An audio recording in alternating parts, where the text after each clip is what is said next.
Olá, eu sou o Celso Rodrigues, coordenador do Estudo Pensar, que é o nosso espaço aqui no YouTube para discutir o Brasil na pandemia, né? Eu tenho dito em várias oportunidades nas redes sociais que esse cenário da pandemia tem testado muito a sociabilidade brasileira. E como nós estamos vivendo um mundo de redes sociais, nós estamos cada vez mais nos deparando com situações que expressam com muita evidência características da nossa vida social que antes normalmente ficavam lá na esfera privada, embaixo do tapete ou escondido no armário, né? Felizmente, as redes sociais hoje fazem um papel muito importante, que em certa medida é um papel pedagógico, porque coloca as pessoas num nível de discussão, e de reflexão e de confrontamento, né? Muito melhor do que uma situação escondida é que ela seja expressada e que ela sim cause vergonha, cause condenação, cause elogios, mas que ela promova um debate democrático,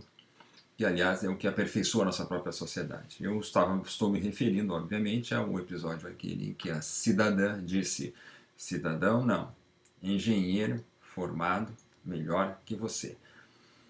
Eu disse já em outra oportunidade que essa frase é o bordão da desigualdade brasileira, mas mais que isso, ela expressa nas suas devidas camadas, vamos dizer assim, uma forma de pensar o Brasil, uma forma de entender a vida social no Brasil e uma forma de entender a relação dos sujeitos com o agente público. Não podemos esquecer que essa frase ela foi pronunciada diante do Estado, diante de um agente público. E isso, historicamente, no Brasil, é um tema por si só muito interessante, né?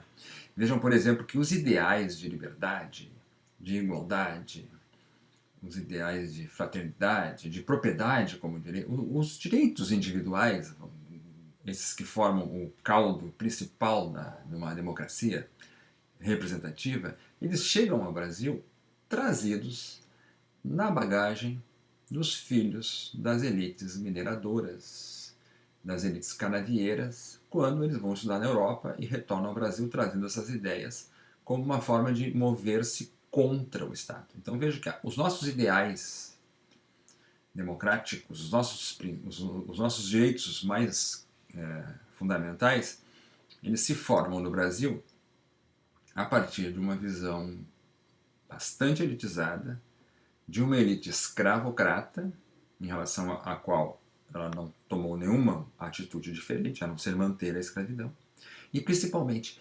contra o Estado sempre visto como alguém que está inibindo o espaço privado, que está ferindo uma autonomia fundamental. E isso tem a ver com aquilo que o Sérgio Buarque de Holanda, no seu livro Raízes do Brasil, fala bastante. Então, se nós formos começar a estudar um pouco melhor a sociabilidade do brasileiro, começar a entender melhor o brasileiro, nós temos que começar com Raízes do Brasil. E aqui tem uma passagem sobre a questão do privatismo, que eu me referia no vídeo anterior, né? Veja que o privatismo no Brasil, essa ideia de que a esfera privada ela é intocável, impenetrável, que é o reino, notadamente do macho patriarcal, que tem o pátrio poder, digamos assim, ela é muito antiga na história brasileira e só recentemente recebeu algum tipo de, digamos assim, abertura, né? Veja, por exemplo, que a Lei Maria da Penha é de 2006. Né?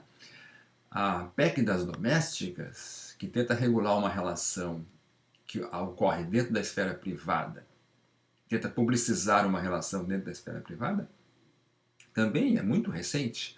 Então, só há muito pouco tempo que alguns espaços, que alguns movimentos internos da esfera privada começaram a ser de alguma forma questionados, mas sempre vistos por quem os recepciona como uma interferência no espaço privado, que é sagrado. Essa ideia do privatismo ela tem muito a ver com uma sociedade moldada a partir da ideia de hierarquia de senhores de engenho, de mineradores, de cafeicultores, uma sociedade estruturada em cima de uma visão extremamente patriarcal e hierárquica, como eu falei, e que não quer, inclusive, prestar contas ao próprio Estado.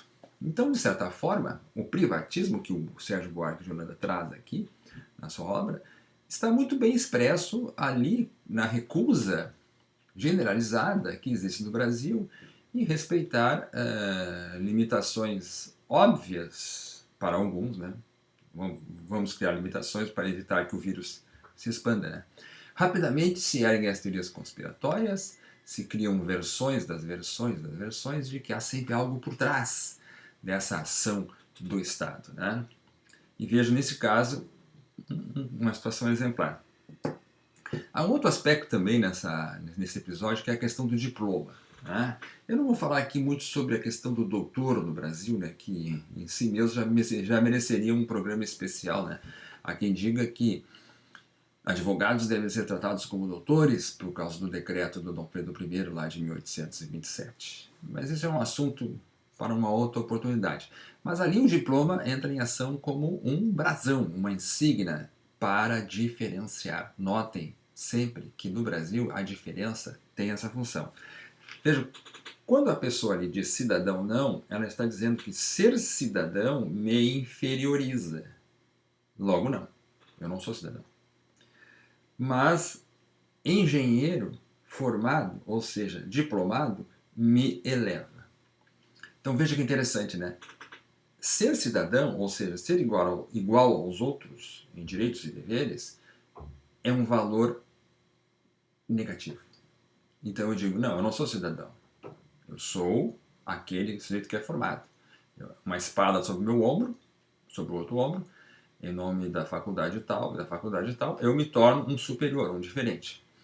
Esse fenômeno do diploma como insígnia de diferenciação é clássico no Brasil, porque afinal de contas, até pouquíssimo tempo atrás, somente alguns membros da elite da população brasileira tinham curso superior. E a esmagadora maioria tinha curso de direito. Então vejam, está em cena naquele momento, naquela dinâmica ali, naquela conversa, está em cena aquilo que o Vanderlei Guilherme dos Santos, um sociólogo, chamou de cidadania regulada. Por quê? Porque se nós pensarmos em termos históricos, a socialização do direito no Brasil, a sua popularização, a sua disseminação, da ideia de ter direitos, esteve sempre no Brasil mais associada ao direito do trabalho. E aí eu posso dar um exemplo do meu pai, que me catequizou nos meus direitos trabalhistas no meu primeiro emprego. Eu tinha 13 anos de idade, ele me ensinou alguns direitos trabalhistas básicos e me mandou trabalhar. Mas em compensação, ele como agente público, como policial, desconhecia a generalidade dos direitos individuais e mais ainda dos direitos humanos, né? Porque afinal de contas era a época do regime militar, e no regime militar ninguém fala em direitos humanos, ninguém falava em direitos humanos. Pois é. Então a cidadania regulada é isso, é uma concepção de cidadania vinculada apenas à profissão, à sua ocupação. Então nesse caso no Brasil existiam, obviamente, como o Brasil é um país em que tudo se hierarquiza, evidentemente há profissões mais nobres, profissões menos nobres, assim como há trabalhos que são para os pobres, e assim como há trabalhos considerados mais dignos, né? Há serviço de mulher e há serviço de homem, né? Assim como existe o elevador social, o elevador de serviço. E assim como nas repartições públicas, existe um elevador reservado às autoridades. Você quer ver contradição mais interessante do que essa? Num órgão público, e não é um, né? Em vários órgãos públicos já pude constatar que existe um elevador reservado às autoridades. É muito parecido com aquela história da Revolução dos Bichos, do George Orwell, né? Todos são iguais perante a lei, vírgula, exceto... Isso que nós não falamos aqui nesse espaço do vídeo sobre os privilégios e as diferenças e as hierarquias construídas por dentro da lei.